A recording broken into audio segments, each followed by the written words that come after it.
Olá! Vamos mais um encontro para falarmos sobre responsabilidade civil.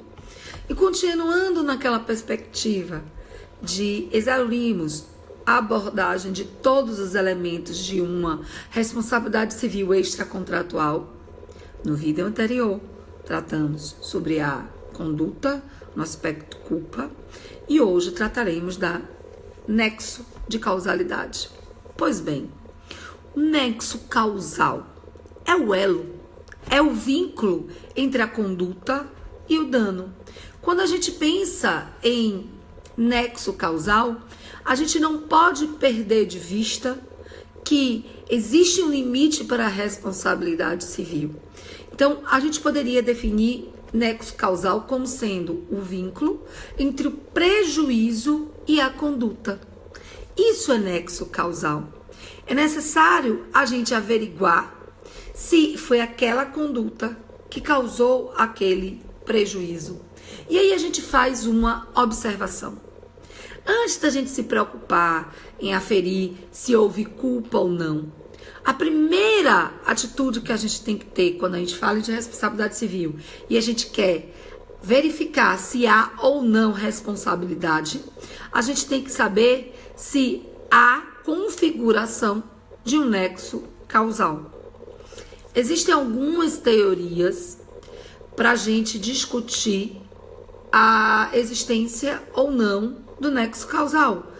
Algumas teorias que vão ser usadas como os parâmetros para definir, delimitar o que pode ser considerada causa.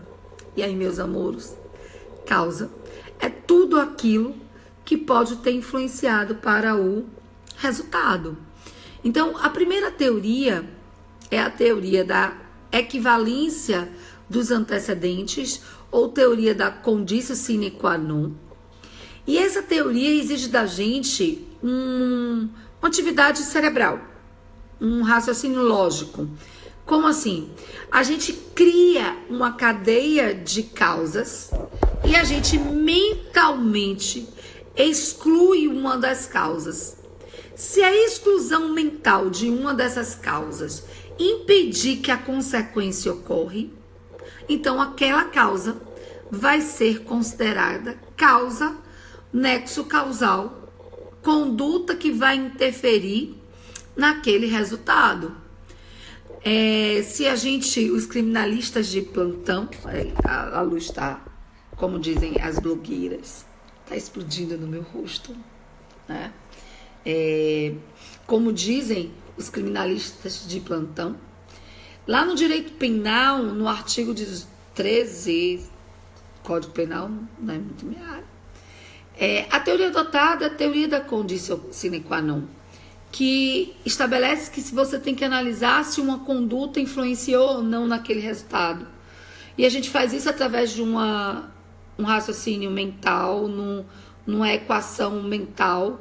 Se a gente tira a conduta e o resultado deixa de existir, então, no direito penal se considera a causa. Essa teoria é muito arriscada, porque, e também recebe diversas críticas. Se a gente adota tal teoria, a gente pode chegar no momento de responsabilidade máxima, de alcançar pessoas infinitamente. Então, por exemplo, imagine que alguém venha ferir outra com a faca.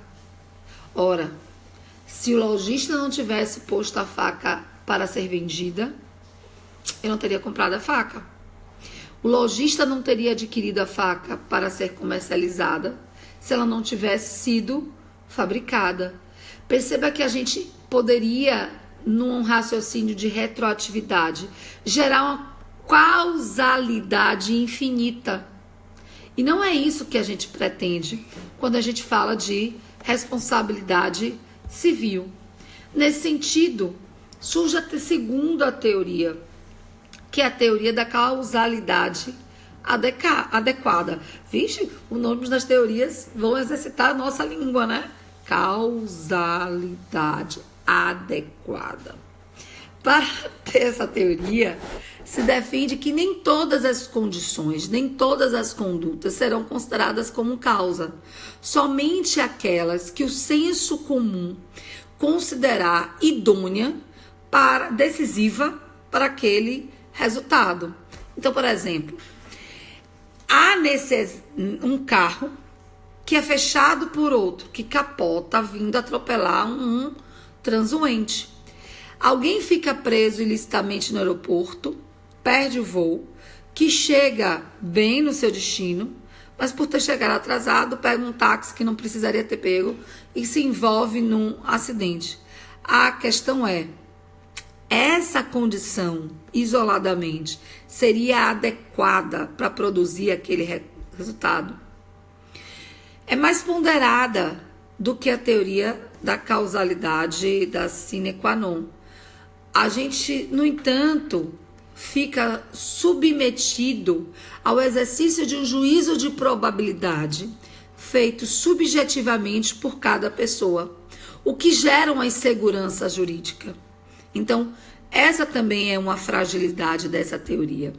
E a gente chega a uma terceira teoria, que é desenvolvida no nosso ordenamento jurídico, que é a teoria da causalidade direta ou imediata, ou teoria da interrupção do nexo causal, e é defendida principalmente no artigo 403, que o artigo 403 do Código Civil ele diz assim: ainda que a inexecução resulte de dolo do devedor, as perdas e danos só incluem os prejuízos efetivos e os lucros cessantes para efeito dela direto e imediato, sem prejuízo do disposto na lei processual.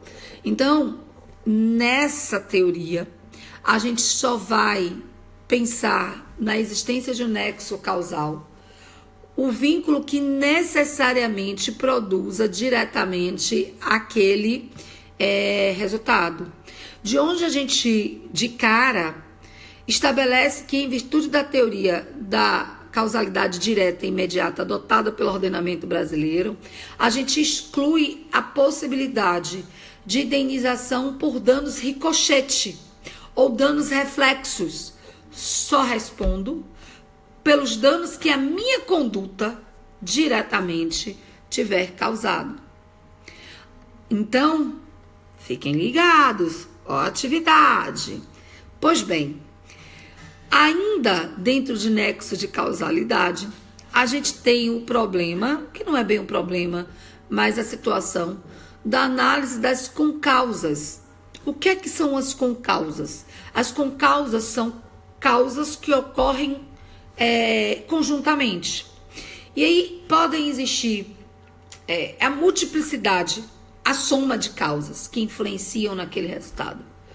E aí a gente tem a hipótese da concausa pré-existente. Um melhor exemplo é quando eu dou susto numa pessoa que já é cardíaca, e pelo fato da pessoa ser cardíaca, o meu susto, que era uma brincadeira, gera um fato fatal, porque ocasiona a morte daquela pessoa. A causa cardíaca já é pré-existente. A minha conduta é posterior. Nesse caso, a concausa pré-existente não elimina o nexo causal, de forma que o agente responde pelo dano final, independente de conhecer ou não a existência da pré-causa. Ok? A concausa concomitante é aquela que ocorre simultaneamente. Então, por exemplo, durante um parto, a gestante vem a falecer porque sofre uma aneurisma cerebral. Esse é um caso verídico, amplamente divulgado na jurisprudência brasileira. Quando você tem causas que ocorrem simultaneamente, você tem que analisar se há um nexo de causalidade entre as causas. Por exemplo, a cirurgia está ocorrendo e na cirurgia que está ocorrendo, um aparelho cirúrgico vem a faltar. Existe nexo de causalidade entre a consequência morte e a falha do aparelho cirúrgico. Mas o aneurisma poderia ter ocorrido, ter explodido em qualquer momento. Fatalmente veio ocorrer numa mesa de cirurgia. Então, da análise da existência de relatividade entre as causas, você pode excluir ou não a responsabilidade pela consequência final. E, por fim, a concausa superveniente, que é aquela que ocorre depois do desencadeamento do nexo causal. A vítima de atropelamento não é socorrida a tempo e vem a falecer. Quem é o responsável? É aquele que desencadeou o nexo causal. Eu espero ter ajudado com esses breves esclarecimentos o conhecimento de vocês. Até a próxima. Um beijo.